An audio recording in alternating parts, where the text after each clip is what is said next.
the Distinguished International Crisis Group. An official from the International Crisis Group, think tank, International Crisis Group. The latest report by the International Crisis Group warns that... The International Crisis Group, that's a non-profit organization working to prevent and resolve deadly conflicts. The core business of the International Crisis Group is conflict prevention, conflict resolution, telling governments what they don't want to hear, getting them to do things they don't want to do. What makes Crisis Group really distinctive, I think, is the kind of advocacy we do. It's the very direct face-to-face contact with high-level decision makers and those who influence them. We really are, I think, capable of talking to the people that matter in a language that they understand and with a professionalism that they respect. The ICG benefits from being independent. It's an effective organization because it's focused on real problems.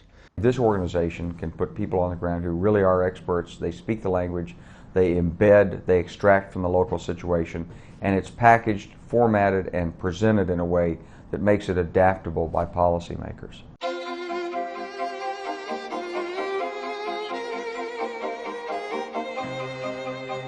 The International Crisis Group was really born out of some terrible failures by the international community to anticipate the catastrophic violence that occurred in the Balkans and in Rwanda in particular in the mid-90s, and then to do anything really decent about it. At that time we found, much to our astonishment, that we as this little tiny NGO could wield tremendous influence over the international community there, including NATO, including the Office of the High Representative, simply because we had people who were willing to go out in the field, talk to the locals in their own language, find out what the real problems were. I think it was partly the very good and accurate work that we were doing, and partly also a growing recognition that the international community's model for Bosnia was not working, was being unsuccessful, that made us really very effective indeed on the ground.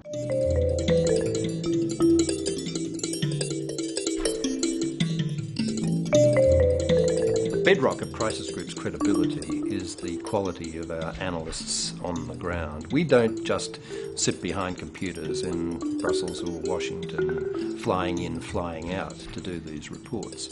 Our analysts really do have dust on their boots. We go out into the fields. We try to find out exactly what's going on in the field. What are the origin of these crises? You need to be talking to all the parties, look into their motivations, their calculations, what it would take to bring them to agree. Based on that information, we try to go back and say, well, here's a political conflict, here's what's going on, and this is what we can do to stop it. The reason I think this works is because the International Crisis Group was created by people who used to work in the international diplomatic community, who have contacts with people at very high levels.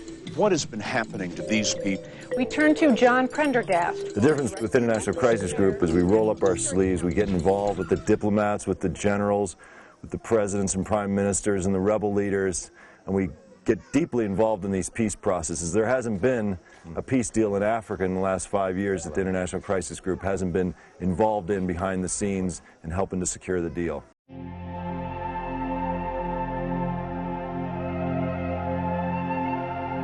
The work that we've done in Southeast Asia in penetrating and understanding the roots, the sources of terrorist violence has been described by some of the major intelligence agencies as gold standard, better than anyone else is producing.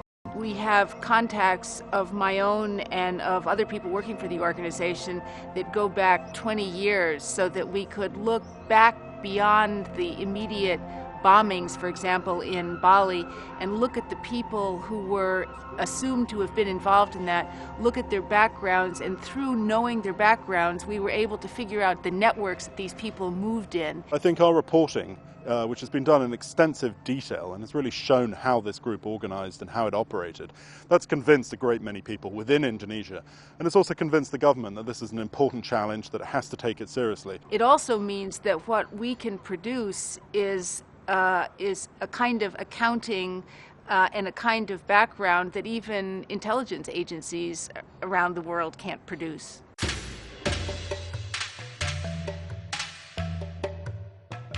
I think you know you're being effective when the Foreign Minister of Afghanistan comes here into this office and says, please let me know what you think we're doing wrong and what we can do to fix it. We're talking about a country where 70% of the population are illiterate. 30 years of war has just laid waste to what institutions there were. When you talk about a democratic transition, you're talking institution building. And so very early on, we'd identified the legislature, the parliament, as an institution that would help create those checks and balances that are desperately needed. Crisis Group's value is that it's one of the very few independent voices on the ground. We are saying things that perhaps others, A, don't know about, and B, don't want to say. Many people express surprise that women are working in these fields, but particularly in Afghanistan and South Asia, I find that we are able to see a whole lot more that male analysts can't.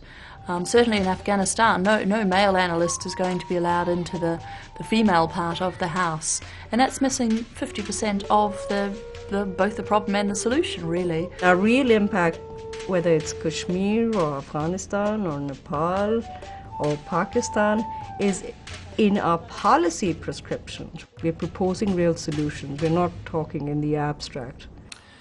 For the future, I want Crisis Group to be ever more effective, ever more influential. That's what we were created to do, be a serious policy player, influence the terms of the debate on these conflict prevention and resolution issues, both publicly and privately, have an impact ultimately on the outcome. Stopping the killing, stopping the dying, stopping the horror and misery of war and terrorist violence. For example, of course, the situation in Darfur. Personal friend of mine, close to mine. Civil society organizers, usually in the context of Africa. And so we have diplomatic exchanges.